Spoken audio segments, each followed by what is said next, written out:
Good morning guys, thanks for tuning in. Well, here we are, donkeys loaded up, and we're at the start of the southern end of the ACT Portugal. And this is where you'd finish if you're coming from the north, and I'm going to honestly assure you it's worth the ride just to get here. I'm going to show you around this beautiful place.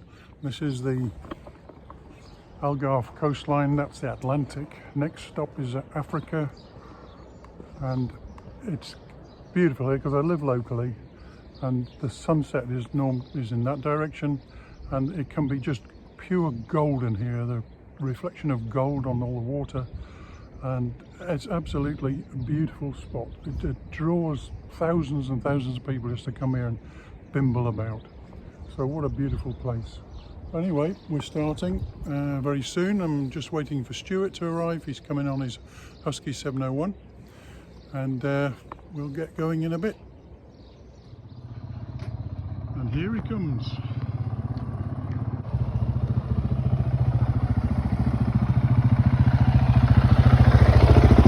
Morning, Stuart. Morning. You alright? Yeah, well, I have small equipment failure before we've even Have started, but I'm good, thank you. you got some tape?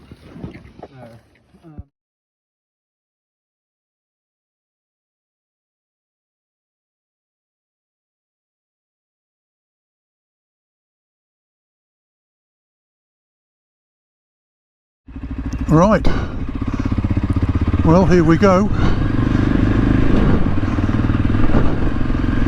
245 kilometers I think today. It's the full day of riding from here to Moura as per the ACT suggested program.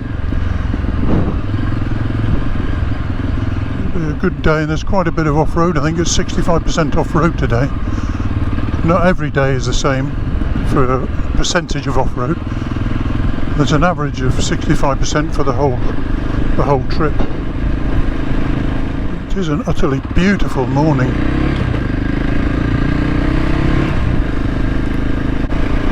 It's the first morning of the year where I started riding at 8, and I've not got a windproof on. I've just got everything's mesh, and it's not cold.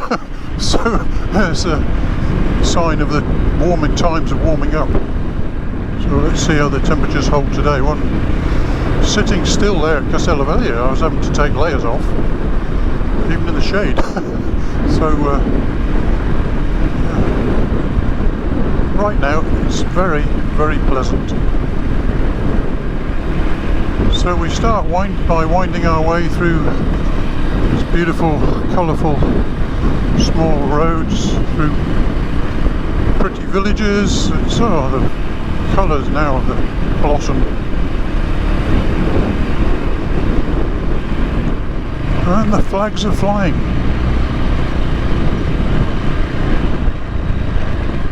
Looks like there's going to be a festival here. They do have a lot of flowers. It's the festa in honour of Santa Rita. 31st of May. Oh, it finished yesterday.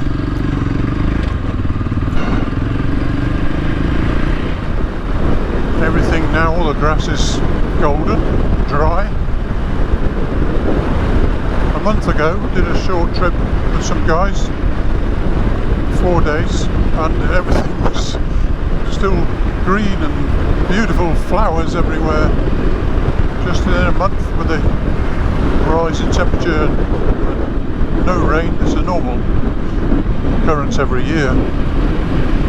So it'll be like this now until it rains, which could be October.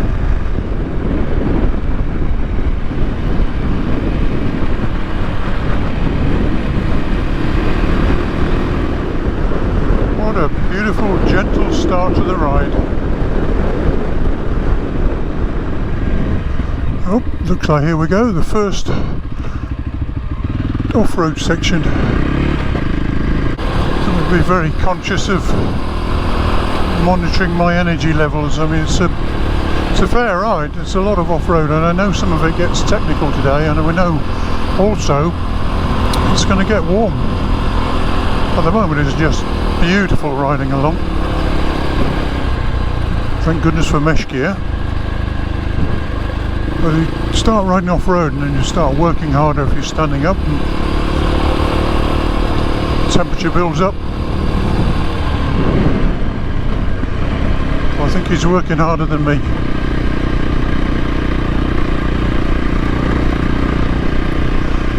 There's a strimmer on there, but also on trails like this where it's so sweeping and open, I start to get a bit excited.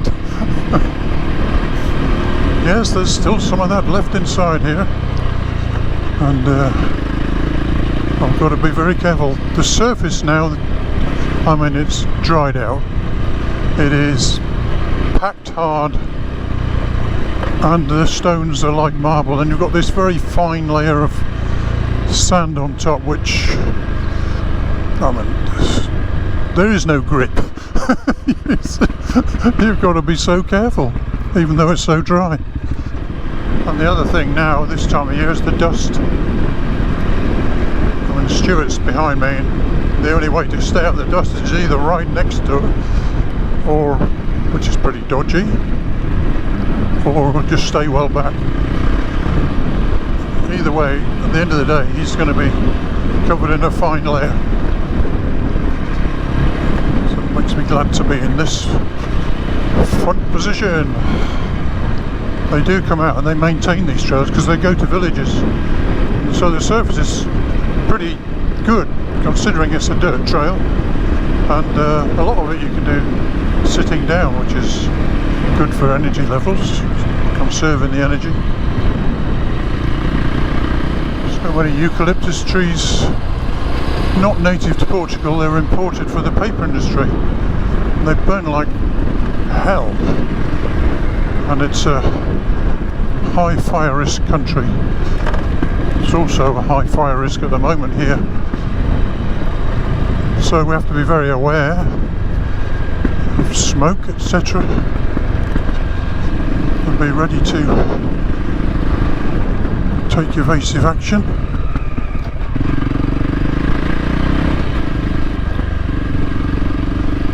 And fingers crossed that it won't be necessary here, because the tracks go through properties and it quite feels like you're going to go into somebody's garden.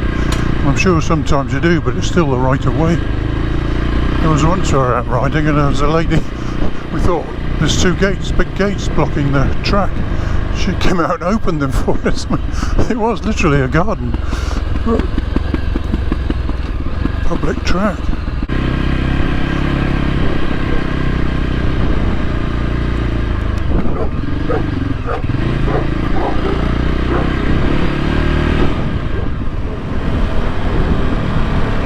Now this is nice, coming up here, and there's a track, and you just get off the asphalt onto the dirt. There's no modes to set on this bike, you just ride it. This is very familiar territory because I live close to here and I'm here regularly on these roads, on my, either on this or my scooter or my bicycle. It's nice to have the time to just come out and just soak it up, feel at peace with the world.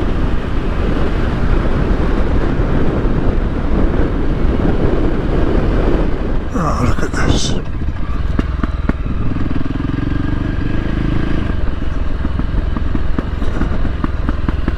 Trails, trails, trails, trails. Along here, very rare, but when you do, you just never know. You've got to be careful, something round a hidden corner or blind bend, something parked or coming at you.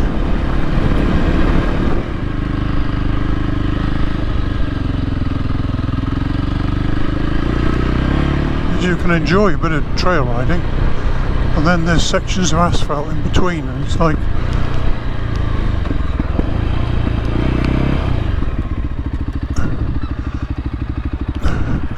one car, amazing. Exact perfect timing. Take a note of this track, because this is a nice big wide gentle well maintained track. And when a few of us watched the ACT video, the video when they made the track and tested it out with a lot of top riders loaded up in their big adventure bikes and big metal boxes and gear, bags of this and that. I mean, no doubting the professionalism of these people, but when we saw that video and then we saw this track when we first started, we thought, well, this is the ACT, this is what it's going to be like. I'll wait till further on.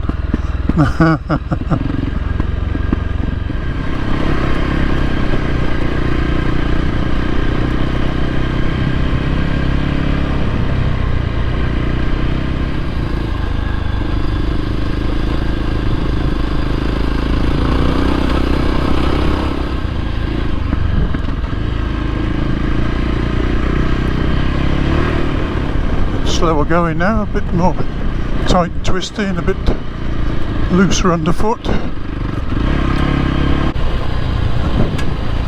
Nice quick descent here.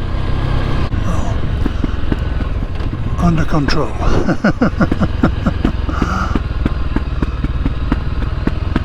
Stay on the track.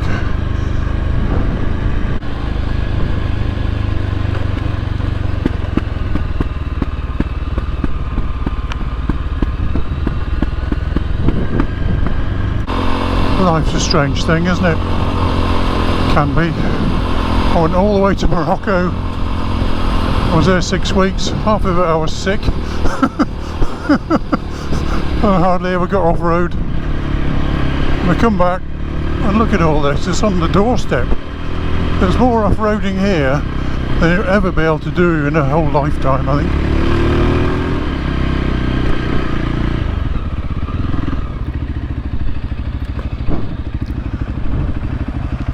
Alright, Stuart. Yeah, stunning, isn't it? It's so oh, beautiful, yeah.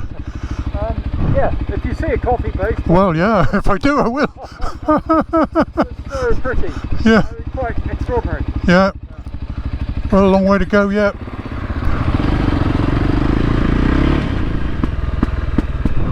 Oh, the first water crossing.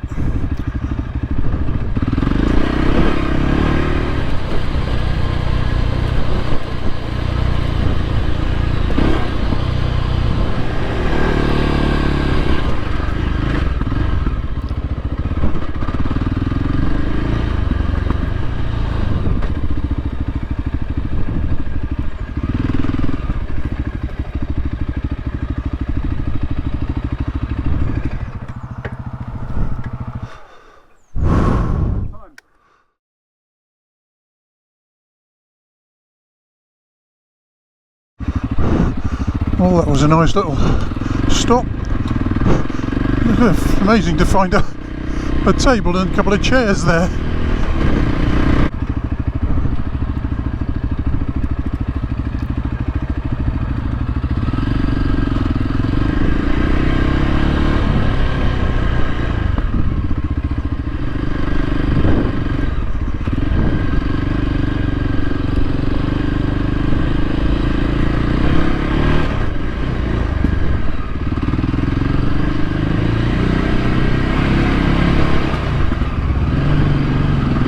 GPX files to show a straight line. Look at this. There's nothing straight in here at all.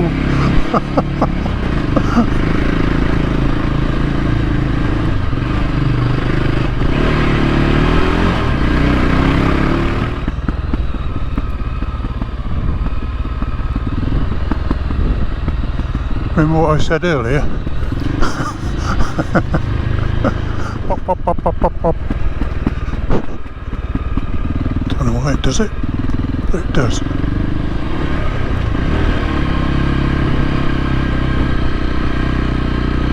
I know we've done a few technical bits so far, but this, when we first came here and we watched that video, we got to this bit and we stopped and we were saying, is this the ACT? Is this it? Honestly, we're all four of us, we could not believe we were going up this. But it does seem easier to me now than the first time I did it on a Tiger. So, shows a bit of experience changes your perception of whether it's easy or not.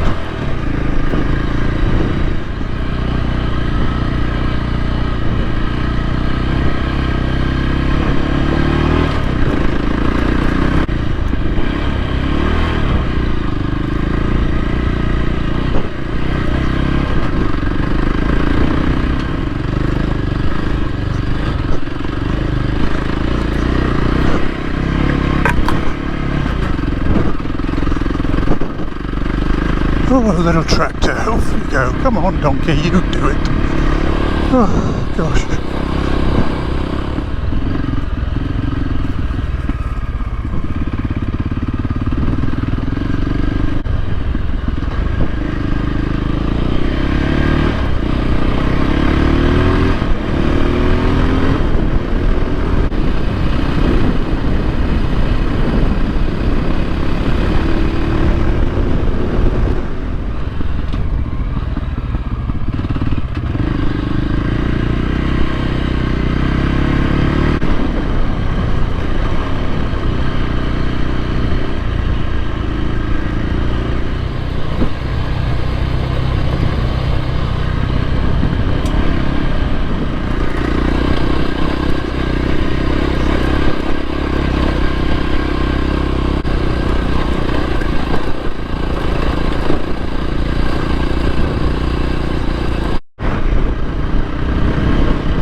Well, that was quite a long off-road section.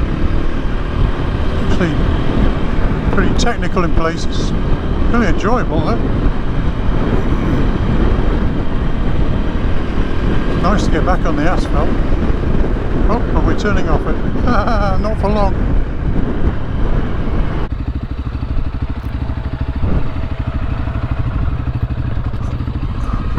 Let it go. And we've got a bit of slime to go through by the look of it. It's concrete, but a bit of slime on it. Yeah, you can see the weed. Take it easy.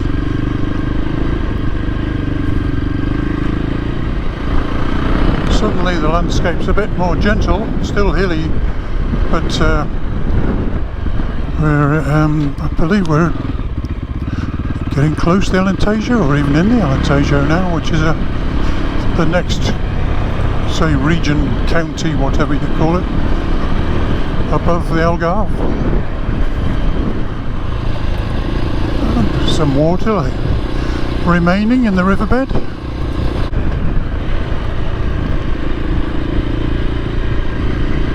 Only just.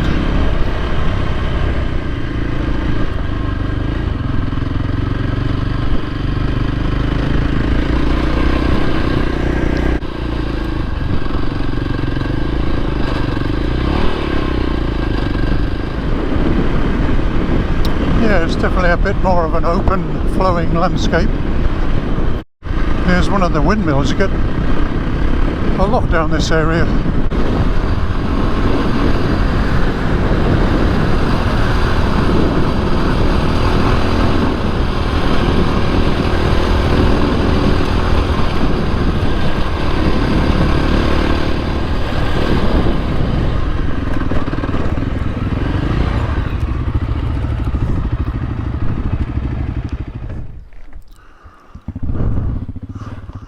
Quick say hello.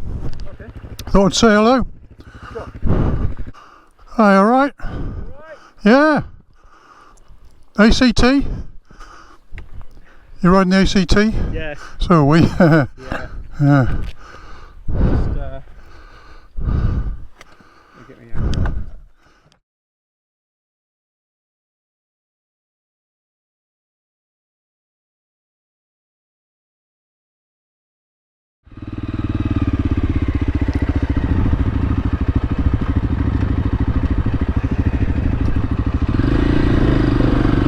Ciao.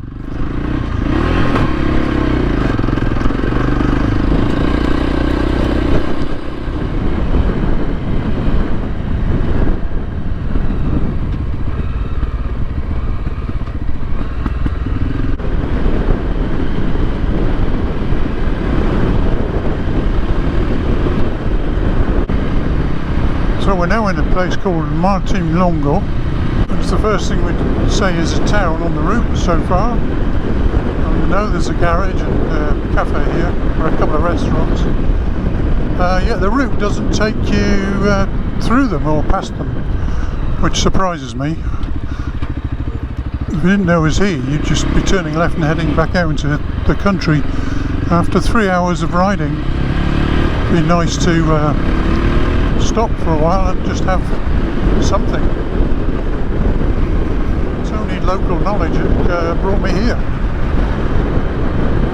I suppose you could zoom in on your GPS to look for places if you felt that way.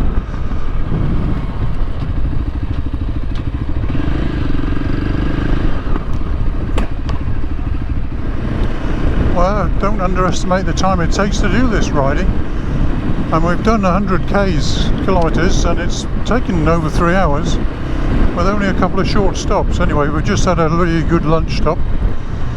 And the beauty of riding this time of year, I know it gets rather warm, but it's you've got long days. And what else am I doing? Oh, nothing.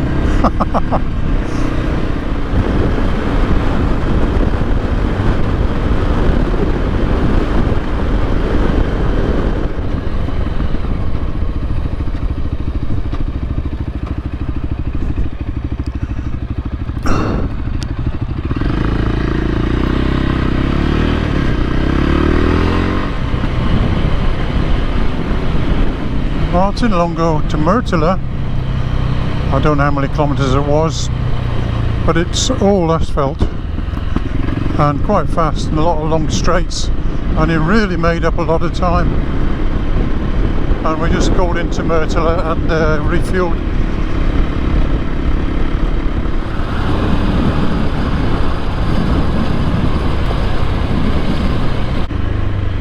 So here we have speed humps, perfectly positioned to stop the speeding traffic coming through here. Just what we need.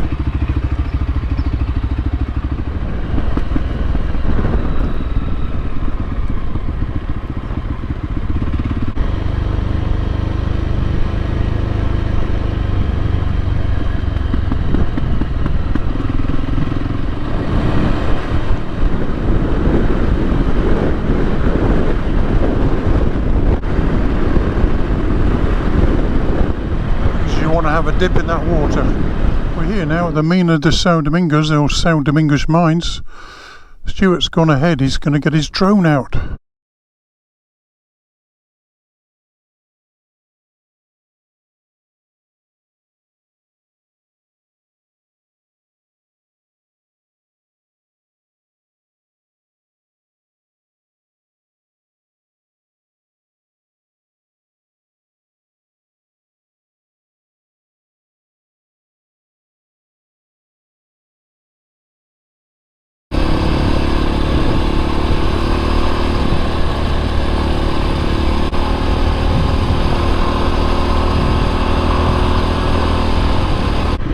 Place to park your camper. Look at that. Go swimming in there.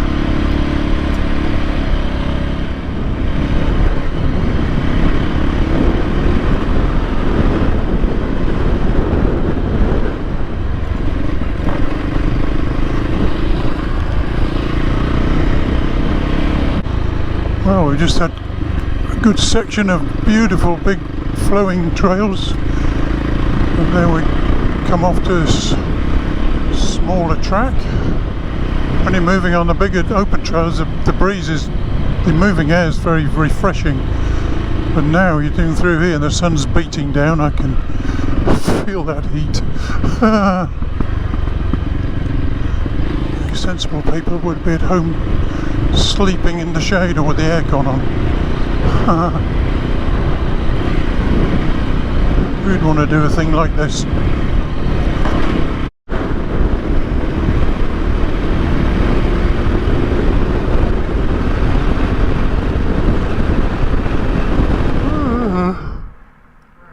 Well, nearly there. The shower's calling.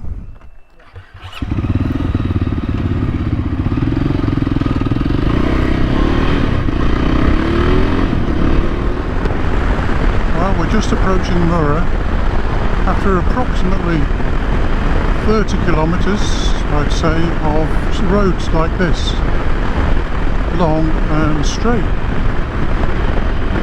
Not what you'd call adventurous. However, knowing the region, this is the Alentejo, it's very agricultural, and the land is all fenced off, and it would be very difficult, I don't think, to find a track to join up.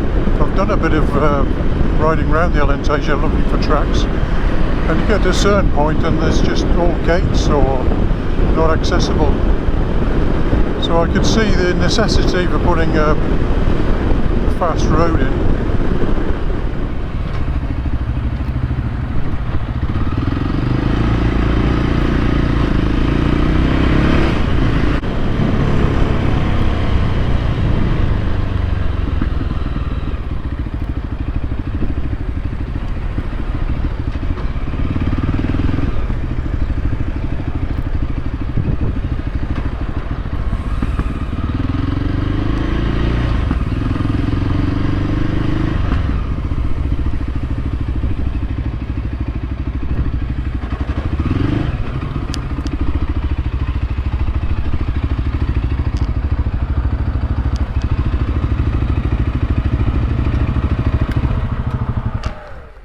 Morning guys, thanks for watching.